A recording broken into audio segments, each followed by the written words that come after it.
In this video, we are going to explore a very important feature in Excel. It's text to columns feature.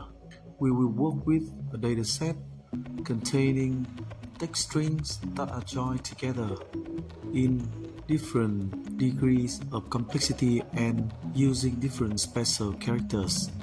Our goal here is to split this data into specific information across the fields.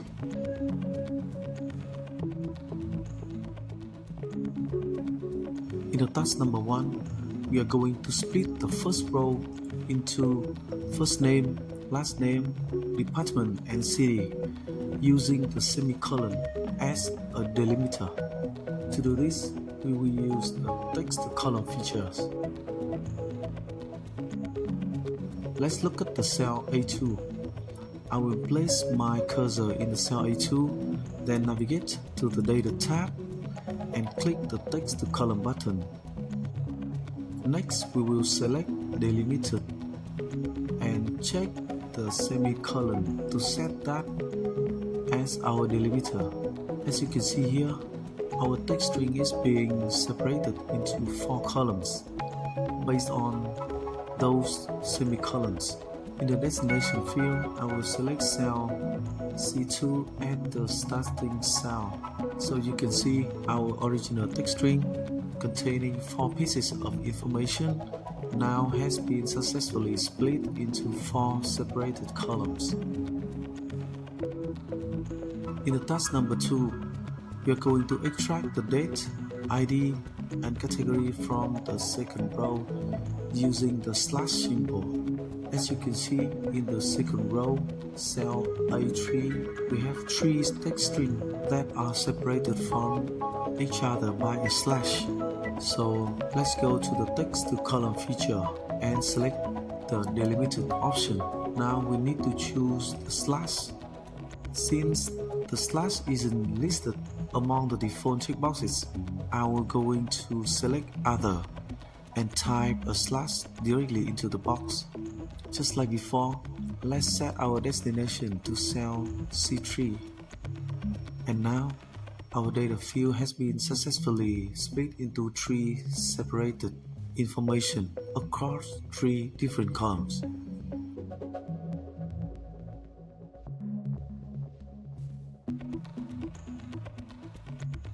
In the task number 3, we are going to manually split row number 5 by setting break line between the ID, the name, and the salary. As you can see, we have a continuous string of characters here.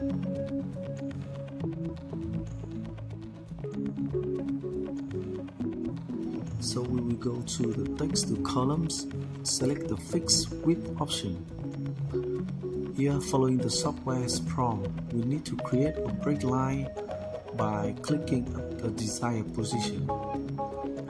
So wherever we want to split the data, we simply point our mouse there and click. Then the line will appear on the screen, and we can easily move those lines to align with the specific character area. I'm going to create 2 separate lines, and then we click Next. As usual, we will set the destination to column C. Now let me select the first column and format it as text. You will notice that the first column is now formatted as text, while the remaining 2 columns are set to default general format.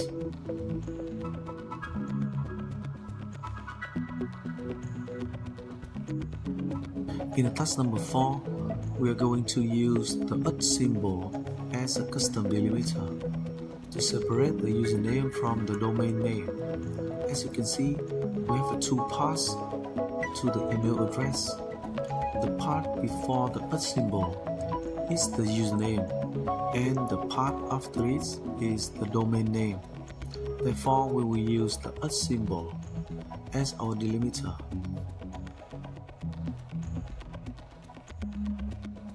you will notice that our text string is automatically separated into two parts.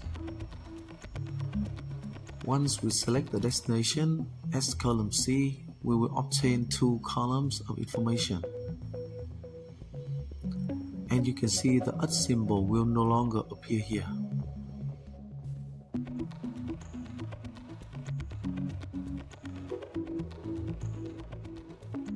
In the task number 5, we are going to split the phone number in row number 6 into the country code, netbook code and main number using space. As you can see, we have a phone number here that is a complex text string and it is separated by spaces. Since we are dealing with spaces, we will select space in the delimiter section. You can see on the screen that the phone number has been split into 4 parts. After I select the destination, we have obtained our 4 pieces of information. The first part of the data has a plus sign in front of it. So to keep that plus sign intact, I will format the first column as text rather than leaving it as general. Let's look at the difference between the results together, and now you can see our result clearly shows the plus sign in front of the number 84. In the task number 6, we are going to split row number 4 and ensure the comma inside Miller and John is ignored by setting the text qualifier to double quotes.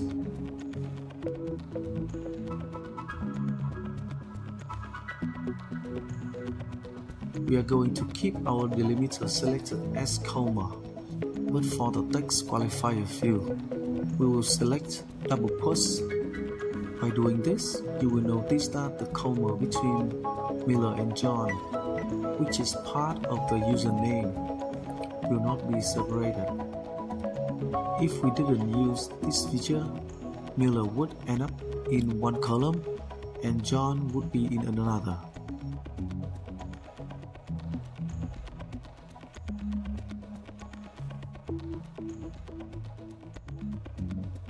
In the task number 7, we are going to use step 3 of the wizard to convert text into a real Excel date format. Please take a look here. Even though these characters look like a text string, they are aligned to the left side of the cell.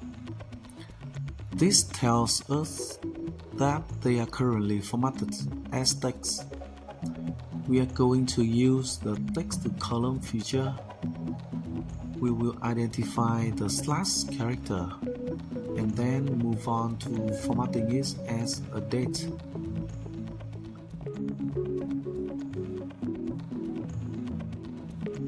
Since our data is arranged as day, month and year, so we will select the MY option. Once we do that, Excel will automatically format the fields in the correct order.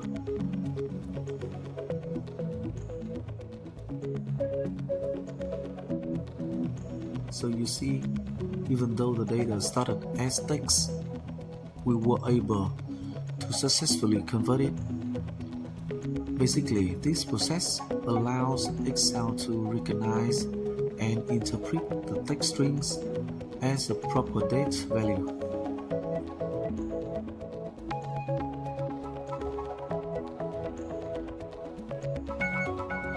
In the task number 8, we are going to split the column number 3 by using the space and the slash to extract the name, department and city into separated columns. So here our text string includes both parentheses and spaces. Therefore, in the delimiter section, we can go ahead and check these two options. When I select space, notice how our text string gets split into 4 columns. Next, let's select the parentheses. I am going to choose the open parentheses to isolate the sales department. You can actually select all 5 delimiters if you want. And with that, we have finally obtained our results. However, in this specific string, you will notice the word sales still has a closing parenthesis. For this character, we will have to manually handle it afterwards.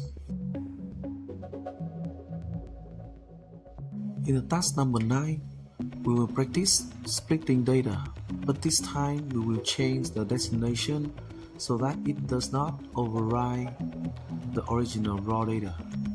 In fact, in all the previous exercise, I already set the destination to a different cell in order to preserve the original dataset.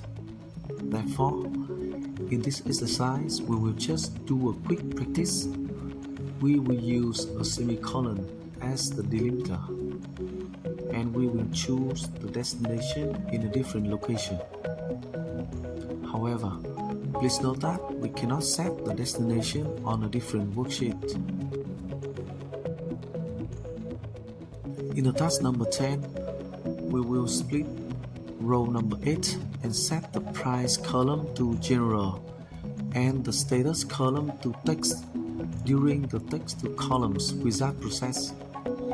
As you can see, the first step is choosing the delimiter, and we will use a hyphen.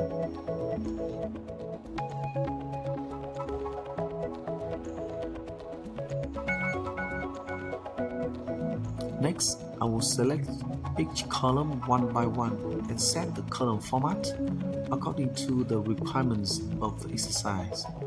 You can see that the requirement is for the status column, which is the last column, to be formatted as text, and as a result, the first column is set to general, the second column is also general, and the third column, as required, is formatted as text.